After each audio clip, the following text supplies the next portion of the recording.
اللهم صل وسلم وبارك عليه وعلى آله صلى الله. Assalamualaikum warahmatullahi wabarakatuh. Bismillah walhamdulillah wassalatu wassalamu ala rasulillah wa ala alihi wa sahbihi wa man nasarahu wa wala.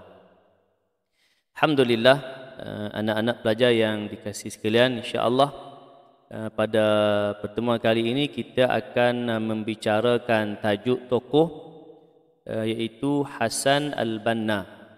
Ya, bagi para pelajar tahun 2 semester 4 yang bermula minggu ini PKPB, jadi PDPC secara online untuk minggu yang ke-11.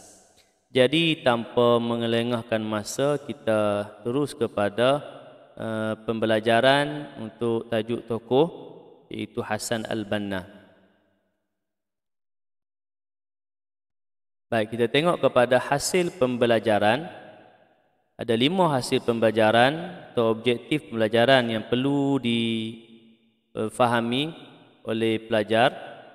Iaitulah yang pertama, menyatakan latar belakang Hasan Al-Banna secara ringkas. Yang kedua, menyatakan sifat pribadi Hasan Al-Banna. Yang ketiga, menjelaskan kegigihan beliau dalam menuntut ilmu. Keempat, menjelaskan sumbangan beliau kepada dakwah dan perjuangan Islam. Yang terakhir, menerangkan iktibar daripada sejarah Hasan Al-Banna. Itu pergi kepada yang pertama, menyatakan latar belakang Hasan Al-Banna secara ringkas. Nama sebenar beliau ialah Hasan Ahmad Abdul Rahman Muhammad Al-Banna. Dilahirkan pada Oktober 1906 di desa Al-Mahmudiyah yang terletak di daerah Al-Bahriyah, Iskandariyah, Mesir.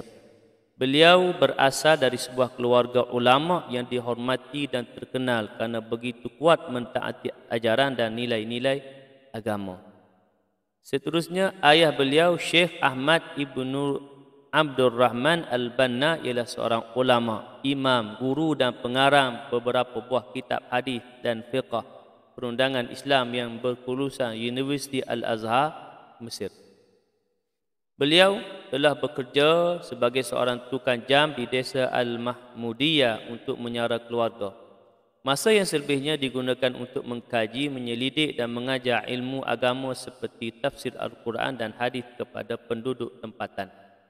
Ini latar belakang Imam Hasan Al-Banna. Seterusnya, menyatakan pribadi Hasan Al-Banna. Untuk hasil pembelajaran yang kedua, Hasan Al-Banna seorang yang kuat beribadah. Beliau suka bersolat dan berpuasa sejak kecil dan suka mendampingi orang-orang warak dan saleh. Seorang yang pemurah, beliau juga suka bersedekah walaupun dia sendiri memerlukan wang atau barang yang disedekahkan tersebut. Seorang yang berfikiran luas. Sebenarnya beliau mempunyai kaedah dakwah yang tersendiri sehingga mampu menarik minat paderi dan penganut Kristian untuk mendengarnya. Seorang yang zuhud, tegas dan beriltizam dalam dakwah. Pernah menolak jawatan tinggi dan gaji besar yang ditawarkan oleh pihak kerajaan apabila mendapati ia bertujuan menjauhkan beliau dari usaha dakwahnya. Kemudian hasil pembelajaran yang ketiga, menjelaskan kegigihan Hasan Al-Banna dalam menuntut ilmu. Baik, keluarga beliau begitu tegas dalam mendidik anak-anak berdasarkan ajaran Islam. Hal ini menyebabkan beliau telah menghafaz Al-Quran dalam usia yang begitu muda. Telah memasuki pusat latihan perguruan dan berjaya mendapat tempat pertama dalam peperiksaan akhir. Beliau telah masuki Darul Ulum di Kahirah pada usia 16 tahun kerana kebijaksanaannya dan ilmu pengetahuannya yang luas. Semasa di Kahirah, beliau terdedah dengan pergolakan parti politik dan aliran-aliran menentang Islam yang dicetuskan oleh gerakan Kamal Atatürk. Hasil pembelajaran yang keempat, ya anak-anak yang dikasihi sekalian, kita berpindah kepada hasil pembelajaran yang keempat, iaitu menjelaskan sumbangan Hasan al-Banna kepada dakwah dan perjuangan Islam. Pertama, menubuhkan Ikhwanul Muslimin. Pada Mac 1928, dalam usia 23 tahun, beliau beserta adik dan 5 orang sahabatnya berkumpul di rumahnya dan bersumpah untuk hidup dan mati kerana Islam. Di rumah itu juga jemaah Ikhwanul Muslimin ditubuhkan. Pada ketika itu beliau baru mendapat ijazah dari Darul Ulum serta berkhidmat sebagai guru bahasa Arab di salah sebuah sekolah di Bandar Ismailiyah. Kemudian beliau meletak jawatan dalam bidang perguruan selepas berkhidmat selama 19 tahun untuk menyusun kegiatan dakwah dalam masyarakat Bandar. Sumbangan yang seterusnya menghasilkan karya yang menjadi pendorong dan rujukan kepada usaha dakwah. Beliau banyak menghasilkan karya-karya dakwah seperti Mudzakirat ad-Da'wah wa Da'iyah, Rasail al-Imam Syahid, Maqalat Hasan al-Banna, Al-Ma'thura dan banyak lagi. Kemudian yang popular antaranya Wasiat Hasan al-Banna, merupakan intipati dalam risalah terakhir yang ditulis beliau untuk anggota Ikhwanul Muslimin secara khasnya dan kepada para da'i secara umumnya. Sebenarnya yang terakhir, hasil pembelajaran yang terakhir anak-anak yang dikasih, menerangkan iktibar daripada sejarah Hasan al-Banna. Hasan al-Banna ni itulah seorang yang berfikiran kritis dan cepat dalam memahami permasalahan masyarakat sehingga dapat mencari jalan penyelesaiannya. Jadi kita kena ikut sejarah daripada Hasan al-Banna untuk kita mengembangkan potensi diri kita sebagai seorang pelajar dan hamba Allah. Ya, mudah-mudahan kita diredai oleh Allah. Istiqamah dalam perjuangan dan melakukan pembaharuan. Umat Islam perlu bangkit untuk menyangkal kesesatan barat, menghidupkan program-program keagamaan seperti halaqah ilmu, membaca makturat, usrah dan lain-lain. Baik, kita melihat kepada peristiwa yang berlaku kepada Hasan al-Banna, ya, kerana pembunuhan, berkaitan dengan pembunuhan Hasan al-Banna. Ya, Hasan al-Banna ni mati syahid, ya, dibunuh. Pada 12 Februari 1949, jam 5 petang, Hasan al-Banna bersama iparnya Abdul Karim Mansur, seorang peguam, suami kepada adik perempuannya, berada di pejabat tersebut. Mereka menunggu Menteri Zaki Ali Bashar yang dikatakan mewakili kerajaan untuk berunding. Tapi malangnya, Zaki Ali Bashar tidak kunjung tiba. Akhirnya setelah selesai menunaikan solat Isyak, mereka memanggil teksi untuk pulang. Ketika baru saja menaiki teksi yang dipanggil, 2 orang yang tidak dikenali menerpa ke arah teksi dan salah seorang daripada mereka terus lepaskan tembakan pistol. Mereka berdua terkena tembakan itu. Iparnya itu tidak dapat bergerak akibat terkena tembakan tersebut walaupun terkena 7 das tembakan. Hasan al-Banna masih mampu berjalan masuk semula ke pejabat Jam'iyah Al-Syubban Al-Muslimin, memanggil ambulans untuk membawa mereka ke hospital.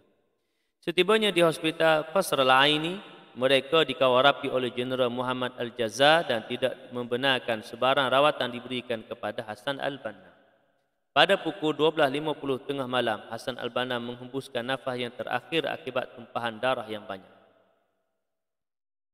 Sejak pembunuhan terhadap Hasan al-Banna, ramai pendukung Ikhwan Muslimin yang telah ditindas dan dizalimi. Namun tindakan-tindakan tersebut menyebabkan pertubuhan itu bukan sahaja semakin bertambah kuat di Mesir, malah telah mengembangkan sayapnya di negara-negara Arab. Kebangkitan Islam yang berlaku di negara Arab pada hari ini sebenarnya secara tidak langsung bertolak dari gerakan Ikhwanul Muslimin. Sebenarnya Hasan al-Banna merupakan seorang pejuang yang gigih dan berani, berjaya menyedarkan masyarakat dengan fikrah dan pendekatan barunya dalam gerakan dakwah dan manhaj tarbiyahnya yang syumul. Walaupun beliau telah menemui ilahi, namun fikiran dan gerak kerjanya masih menjadi rujukan dan pegangan pejuang-pejuang dan harakah Islamiyah pada hari ini. Kemudian kita tengok sedikit berkaitan dengan 10 wasiat yang ditinggalkan oleh Hasan al-Banna, Syahid Hasan al-Banna. Pertama, apabila mendengar azan, segera mendirikan solat walau dalam keadaan apa sekalipun. Yang kedua, bacalah Al-Quran, tetapilah buku-buku, pergilah mendengar perkara-perkara yang baik, amalkanlah zikrullah dan janganlah sama sekali membuang masa dengan perkara-perkara yang tidak berfaedah. Ini meningkatkan dirilah, ya, ke arah peningkatan diri yang positif. Berusahalah sedaya upaya untuk bertutur dalam bahasa Arab yang betul, kerana bahasa Arab yang betul itu adalah salah satunya syiar Islam. Janganlah banyak bertengkar, kerana pertengkaran kosong tidak mendatangkan kebaikan. Janganlah banyak ketawa, kerana hati yang sentiasa berhubung dengan Allah itu sentiasa tenang lagi tenteram. Yang keenam, janganlah bergurau, kerana umat yang sedang berjuang itu tidak mengerti melainkan bersungguh-sungguh dalam setiap perkara. Janganlah bercakap lebih nyaring daripada kadar yang diperlukan oleh pendengar, kerana percakapan yang nyaring adalah resmi yang sia-sia dan boleh menyakiti hati orang. Jauhilah daripada mengumpat pribadi orang yang mengecam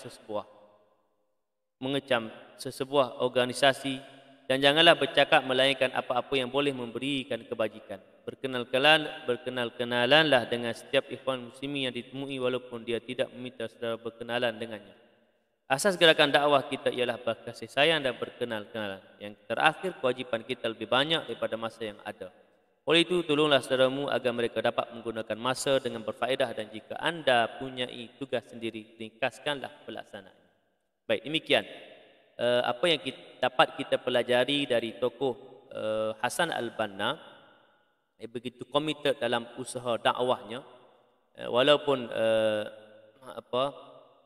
beliau gugur syahid, begitulah sebagai seorang pejuang, da'i, pendakwah, maka beliau tergolong dalam golongan mati syahid, dibunuh, kerana sebagai seorang pejuang ni, pendakwah da'i ini boleh jadi ada musuh, boleh jadi ada orang yang tidak suka.